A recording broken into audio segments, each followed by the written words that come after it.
오늘 우리에게 주시는 하나님의 말씀은 말라기 2장 7절에서 9절까지 말씀입니다.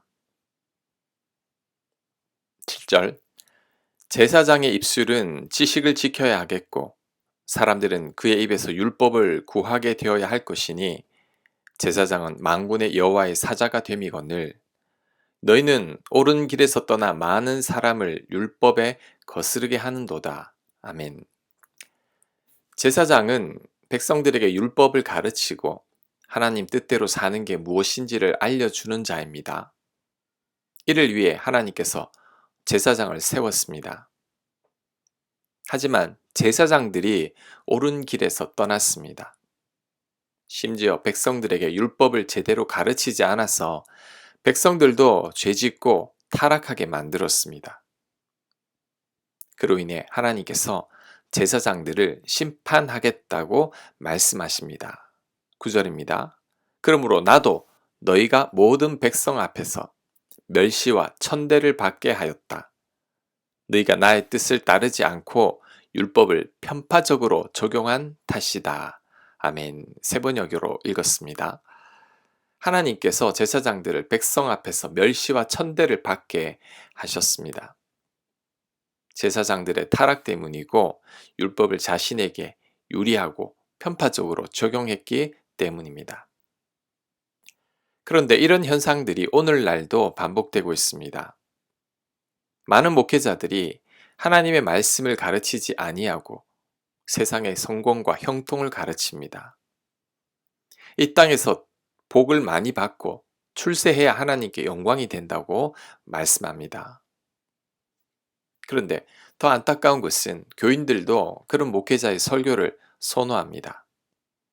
이왕이면 지적하는 말씀보다 듣기 좋은 소리와 위로의 말씀만을 전하기를 원합니다. 그러니 목회자들은 교인들의 비위를 맞추기 위해 교인들이 듣기 좋아하는 말씀만을 더 전합니다. 또한 성경을 통한 하나님의 말씀을 전하는 게 아니라 자신이 하고 싶은 말을 하기 위해 성경을 이용합니다. 교회도 더 이상 신앙 공동체가 아니라 사교 모임이 되어버렸습니다. 세상에서 지위가 높거나 형통한 자가 교회에서도 주인 노릇을 하려고 합니다. 교회는 하나의 이익 집단이 되고 말았습니다. 교회가 약자들이 보호받는 곳이 아니라 약자들이 소외받는 곳이 되었습니다. 그러니 오늘날 교회와 목회자들이 손가락질을 받고 있는 겁니다. 말라기의 말씀처럼 백성들 앞에서 멸시와 천대를 받고 있습니다. 목회자들의 권위와 신뢰도가 떨어져서 불교의 스님보다 더 낮아졌습니다. 그렇다면 어떻게 하면 이런 현실을 극복할 수 있을까요? 오늘 말씀에서 답을 찾는다면 목회자들이 하나님 말씀만을 가르치고 전해야 합니다. 설교를 할 때도 내가 하고 싶은 말을 하기 위해 성경을 이용하는 게 아니라 성경 본문 자체에서 하나님께서 하시고자 하는 말씀을 전해야 합니다. 구약의 거짓 선지자들은 늘 인기가 많았고 백성들에게도 축복의 말씀만을 전했습니다. 반면에 참 선지자는 인기가 없었고 예레미야처럼 백성들이 듣기 싫어하는 말씀만을 전했습니다.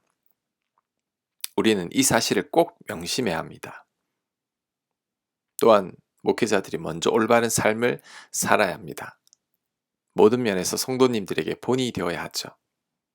성도님들이 적어도 존경할 만한 대상은 되어야 합니다. 그럴 때 말라기에 나오는 제사장들과 같은 수모는 당하지 않을 것입니다. 땅으로 추락한 목회자들의 권위도 회복할 수 있을 겁니다. 오늘 본문을 대하니 목회자인 저도 부끄럽습니다. 저 또한 이런 글을 쓸 자격이 있는가라는 생각이 듭니다. 오늘 말씀은 저에게 하시는 말씀으로 마음에 새겨야 하겠습니다. 하지만 일반 성도님들도 듣기 좋은 말씀만 들으려고 해서는 안 됩니다. 좋은 약이 입에 쓰듯이 정말 나에게 필요한 말씀은 나를 칼로 찌르는 듯한 말씀입니다. 두고두고 우리 마음을 괴롭히는 말씀이죠. 우리들은 이런 말씀에 더 귀를 기울여야 합니다. 그럴 때 성도님들 또한 목회자들처럼 변질되지 않을 것입니다. 아멘.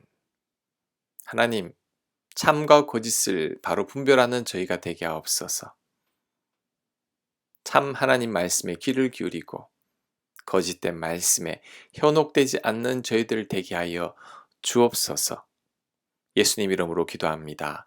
아멘.